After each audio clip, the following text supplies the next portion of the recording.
Tonight, Singaporeans are being encouraged to step forward to help one another build an inclusive society because, after all, it takes a community to build a community. Acting Minister for Community Development, Youth and Sports, Chun Sing, made this point during a visit to Punggol South today. And Channel News Asia's Saiful Bari Ismail with our top story.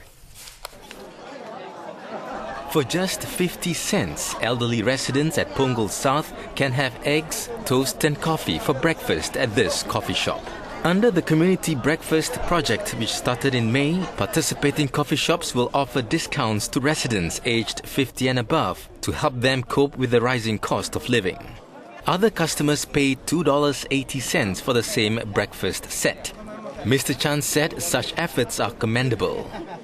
Mr. Chan says he's impressed and encouraged by the efforts of residents in Punggol South in trying to help one another. He added this is also prevalent in other communities in Singapore. It shows how communities are willing to use their own resources to overcome challenges to build a more inclusive society.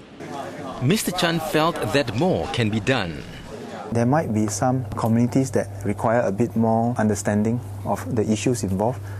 So it is a constant work in progress. I don't think there will always be a point that we would claim that we have arrived, but it's good to see efforts like that. And if you ask me, I'm quietly confident that by and large the majority of Singaporeans understand the challenges that we are grappling with.